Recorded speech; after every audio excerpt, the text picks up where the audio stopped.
नमस्कार साथियों। बेस्ट ज्ञान चैनल पर मैं बीरम सिंह आप सभी का स्वागत करता हूं। यहां पर आपको मिलती है डेली न्यूज़, करंट अफेयर्स, सरकारी नौकरी और योजनाओं की लेटेस्ट अपडेटेड जानकारी। वीडियो में दी गई जानकारी आपको उपयोगी लगे तो प्लीज़ लाइक ज़रूर कर दीजिएगा। मुख्यमंत्री शिवराज सिंह चौहान की अध्यक्षता में हाल ही में कैबिनेट की जो बैठक हुई, उसमें केंद्र प्रवर्तित योजना प्रधानमंत्री सूक्ष्म खाद्य उन्नयन योजना यानी कि PMFME को वर्ष 2020-21 से 24-25 तक के लिए क्रियान्वित करने की स्वीकृति दी गई। यह जो योजना होगी यह होगी 500 करोड़ रुपए की। इसमें परियोजना की स्वीकृति के लिए कलेक्टर की अध्यक्षता में प्रस्ताव की अनुशंसा के लिए जिला स्तरीय समिति बनाई गई है। 10 लाख रुपए तक की अनुदान सहायता वाले प्रोजेक्ट के लिए मुख्य सचिव की अध्यक्षता में राज्य स्तरीय अनुमोदन समिति रहेगी। अंतर विभागीय मंत्री सक्षम समूह 10 लाख रुपए से अधिक की स्वीकृति दे सकेगा। यह जो योजना है क्लस्टर अप्रोच के साथ लागू की जाएगी। एक जिला एक उत्पाद पर यह आधारित है। निजी इकाइयों को 35% अधिकतम 10 लाख क्रेडिट लिंक सब्सिडी मिलेगी। FPO यानी कि फार्मर प्रोड्यूसिंग ऑर्गेनाइजेशन, SHG यानी कि सेल्फ हेल्प ग्रुप और कोऑपरेटिव को पूंजी निवेश, प्रशिक्षण और विपणन पर 35% क्रेडिट लिंक सब्सिडी दी जाएगी। न्यूनतम टर्नओवर होना चाहिए 1 करोड़ टर्नओवर यानी कि 1 साल का कुल बिजनेस। SHG को सीड कैपिटल 40,000 प्रति सदस्य दी जाएगी। ब्रांडिंग एंड मार्केटिंग में सहायता भी दी जाएगी। ग्रामीण ऋण विमुक्ति विधेयक मंत्रिपरिषद ने मध्य प्रदेश ग्रामीण सीमांत व छोटे किसान तथा भूमिहीन कृषि श्रमिक ऋण विमुक्ति विधेयक 2020 के संबंध में संविधान के अनुच्छेद 304B के परंतु के अनुसरण में विधेयक को विधानसभा में पुनः स्थापित करने के पहले राष्ट्रपति की अनुमति प्राप्त एवं विधानसभा से पारित कराने की सभी कार्रवाई के लिए राजस्व विभाग को अधिकृत कर दिया है। इससे पहले मध्य प्रदेश अनुसूचित जनजाति ऋण विमुक्ति अधिनियम 2020 के अंतर्गत राज्य के अनुसूचित क्षेत्रों में निवासरत मध्य प्रदेश की अनुसूचित जनजातियों के सदस्यों को यानी कि ST के सदस्यों को ऋणग्रस्तता से राहत के लिए उपबंध किए गए हैं। मध्य प्रदेश ग्रामीण ऋण विमुक्ति विधेयक 2020 में भी समान प्रकार के उपबंध है जो विधेयक में प्रस्तावित किए गए हैं। अनअकैडमी एक ऐसा ई-लर्निंग प्लेटफॉर्म है जिसके जरिए आप घर बैठे किसी भी कॉम्पिटिशन एग्जाम की प्रिपरेशन कर सकते हैं। अनअकैडमी प्लस फीचर्स में आपको मिलती है घर बैठे लाइव लर्निंग की सुविधा, सभी कोर्सेज का limited access, practice test, batch courses, mentorship and guidance, syllabus का संपूर्ण coverage, regular doubt clearing and answer writing sessions, live test series and study material in PDF format. Unacademy presents AIM Super TET 2021 complete batch course starts on January 13. So enroll now and let's crack it. Unacademy presents complete batch course on REIT primary level. 11 जनवरी से यह start हो चुका है। आज ही आप इसमें enrol कर सकते हैं। वीडियो के नीचे डिस्क्रिप्शन में आपको लिंक मिल जाएगी। Unacademy presents last minute revision series for CTET 2021 by Himanshi Singh. 11 जनवरी से 30 जनवरी तक शाम को 5 बजे एकदम फ्री में आप इस क्लास का फ़ायदा उठा सकते हैं। Use my referral code to unlock free live classes, test and quizzes and get 10% off on plus subscription. हमारा रेफरल कोड है बेस्ट ज्ञान TET, जिसको यूज़ करके आप न केवल फ्री लाइव क्लासेस को अनलॉक कर सकते हैं, टेस्ट एंड क्विजेस को अनलॉक कर सकते हैं, बल्कि प्लस सब्सक्रिप्शन में भी आपको मिलेगा 10% का डिस्काउंट। अनअकैडमी पर TET प्लस सब्सक्रिप्शन का मंथली चार्जेस है 1200 रुपये, लेकिन 3 महीने के लिए आप सब्सक्राइब करते हैं तो देना है 1000 रुपये महीने के हिसाब से 3000 रुपये 3 महीने के लिए, 6 महीने के लिए 800 रुपये महीने के हिसाब से 4800 रुपये, 12 महीने के लिए 500 रुपये महीने के हिसाब से 6000 रुपये और 24 महीने के लिए 300 रुपये महीने के हिसाब से 7200 रुपये मात्र। India's best educators for all subjects, all batches, one subscription. Unacademy पर जाने के लिए लिंक आपको डिस्क्रिप्शन में वीडियो के नीचे मिल जाएगी, जहां पर आप जाकर के इन सभी सुविधाओं का लाभ उठा सकते हैं। ग्रामीण क्षेत्रों के भूमिहीन कृषि श्रमिकों, सीमांत किसानों तथा छोटे किसानों, राज्य के अनुसूचित क्षेत्रों में निवासरत मध्य प्रदेश के अनुसूचित जनजातियों के सदस्यों को छोड़कर इन सभी को नियमों और प्रक्रिया के विरुद्ध तथा अत्यंत ऊंची ब्याज दरों पर दिए गए ऋण की समस्या का निरंतर सामना करना पड़ रहा है। इसका परिणाम ऐसे व्यक्तियों की वित्तीय हानि, मानसिक प्रताड़ना तथा शोषण के रूप में निकलता है। ऐसे भूमिहीन कृषि श्रमिकों, सीमांत किसानों तथा छोटे किसानों को 15 अगस्त 2020 तक उन्हें दिए गए कतिपय ऋणों, जिनमें ब्याज की राशि शामिल है, उनके उन्मोचन द्वारा राहत देने के लिए मध्य प्रदेश ग्रामीण ऋण विमुक्ति विधेयक 2020 प्रस्तावित किया गया है। पेट्रोल डीजल का भाव फिर से बढ़ गया है। राजगढ़ में पेट्रोल डीजल के भाव की हम बात करें तो डीजल का भाव है 84 रुपये 2 पैसे प्रति लीटर, जबकि पेट्रोल का भाव है 93 रुपये 91 पैसे प्रति लीटर। वहीं एक्स्ट्रा प्रीमियम पेट्रोल का भाव है 96 रुपये 81 पैसे। यदि आप भी अपने मोबाइल पर रोज पेट्रोल और डीजल के ताज़ा भाव के बारे में जानकारी चाहते हैं तो इसे SMS के जरिए भी जान सकते हैं। इंडियन ऑयल के कस्टमर RSP के साथ शहर का कोड लिखकर 9224992249 नंबर पर और BPCL उपभोक्ता RSP लिखकर 9223112222 नंबर पर भेज जानकारी हासिल कर सकते हैं। साथ ही HPCL उपभोक्ता HP प्राइस लिखकर 94 टाइम 2 01122 नंबर पर भेजकर ताज़ा मूल्य के बारे में जानकारी पता कर सकते हैं। डीलर कोड और आपका शहर का कोड आपको पता होना चाहिए, जैसे कि राजगढ़ का है इंडियन ऑयल के लिए 169458। भोपाल पहुंची सीरम इंस्टीट्यूट ऑफ इंडिया की वैक्सीन। इस वैक्सीन का नाम है कोविशील्ड। तो कोरोना की जो वैक्सीन है कोविशील्ड, यह भोपाल पहुंच गई है। 94,000 टीकों की खेप भोपाल पहुंची है। इंसुलेटेड वैन से पहुंचाया गया है स्टेट वैक्सीनेशन सेंटर पर। 16 जनवरी से प्रदेश में लगाए जाएंगे कोरोना के टीके।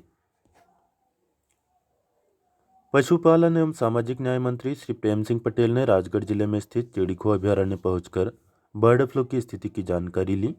वन और पशुपालन विभाग के अधिकारियों की संयुक्त बैठक में पाया कि अभयारण्य में फिलहाल किसी पक्षी के मृत होने का मामला सामने नहीं आया।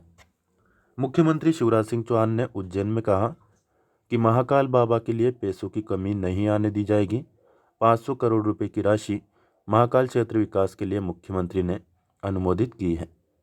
कलेक्टर श्री सौरभ कुमार सुमन के मार्गदर्शन में जिले में CM हेल्पलाइन के अंतर्गत प्राप्त शिकायतों के निराकरण में छिंदवाड़ा जिला प्रदेश में नंबर 1 है। कालिदास अकादमी में दिव्यांगजनों को ट्राइसिकल वितरण कार्यक्रम में मुख्यमंत्री शिवराज सिंह चौहान उज्जैन पहुंचे थे। उज्जैन में उन्होंने गुंडा बदमाशों को सख्त चेतावनी दी कि सुधर जाओ वरना मिट्टी में मिला दिए जाओगे। मध्य प्रदेश के मौसम की हम बात करें तो पिछले 24 घंटे के दौरान प्रदेश का मौसम शुष्क रहा।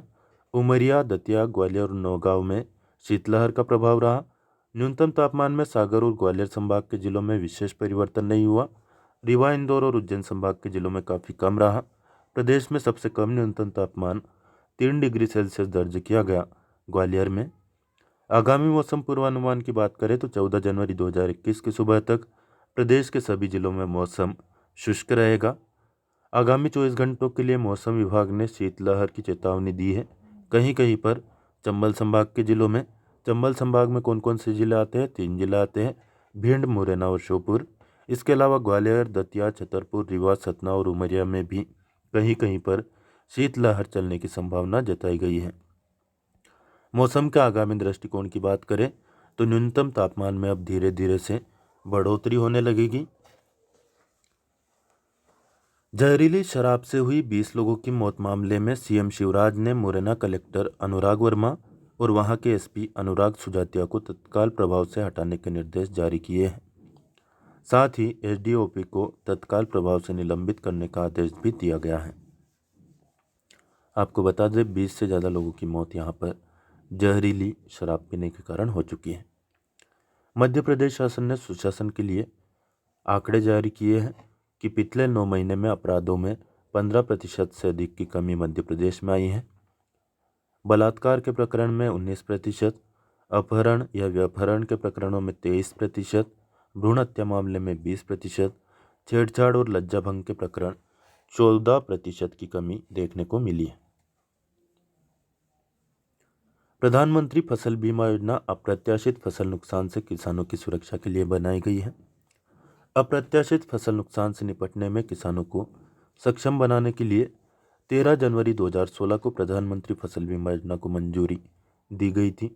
तारीख इम्पोर्टेंट है, परीक्षा में सीधा सा प्रश्न बन सकता है कि प्रधानमंत्री फसल बीमा योजना कब से शुरू हुई, तो 13 जनवरी 2016। यह योजना फसल की बुआई से लेकर कटाई के बाद तक की पूरे फसल चक्र से जुड़ी गतिविधियों के दौरान फसल के नुकसान के खिलाफ सुरक्षा प्रदान करती है। सूखा, बाढ़, भूस्खलन, बेमौसम बारिश, ओलावृष्टि जैसी आपदाएं, कीट संक्रमण जो फसल की बर्बादी का कारण बनता है, चक्रवात, बेमौसम बारिश आदि के कारण फसलों की कटाई के बाद हुआ नुकसान इसमें कवर किया जाता है। 33% और उससे अधिक फसल को नुकसान होने की स्थिति में किसानों को राहत इसके अंतर्गत दी जाती है। पहले 50% नुकसान होता था, तभी केंद्र सरकार सहायता करती थी।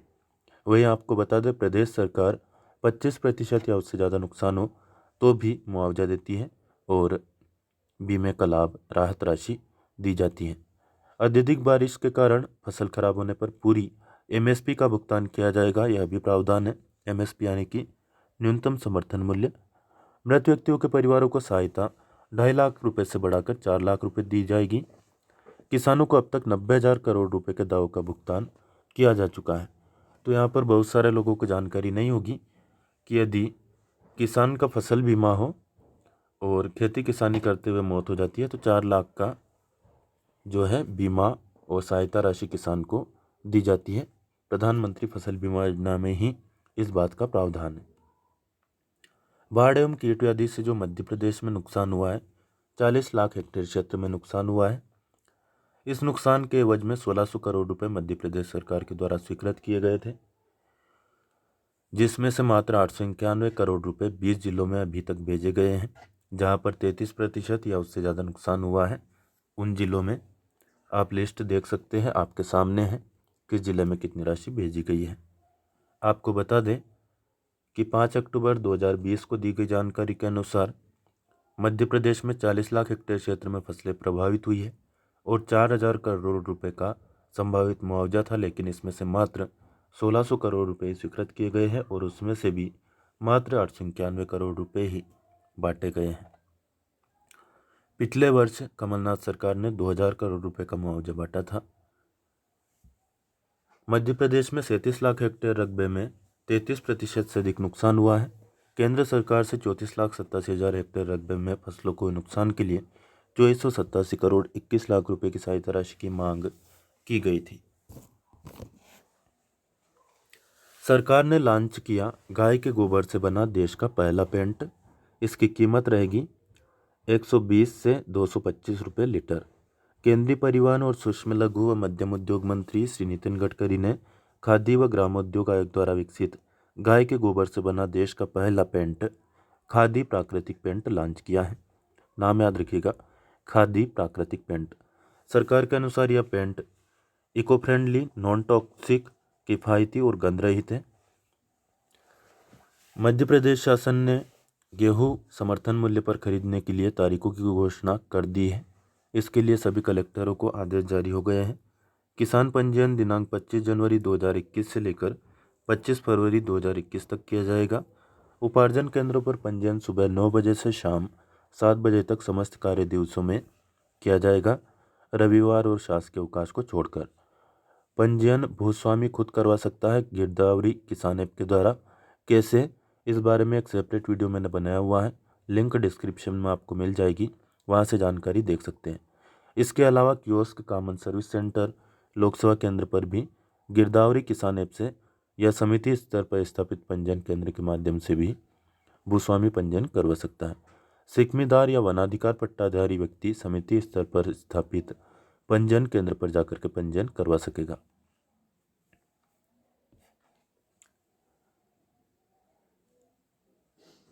किसान आंदोलन जो कि समर्थन मूल्य की सबसे बड़ी मांग को लेकर लगातार चल रहा है, फिलहाल कोई हल निकलता दिखाई नहीं दे रहा है। 15 जनवरी को फिर से कृषि मंत्री नरेंद्र सिंह तोमर आंदोलनरत किसानों से बातचीत करेंगे।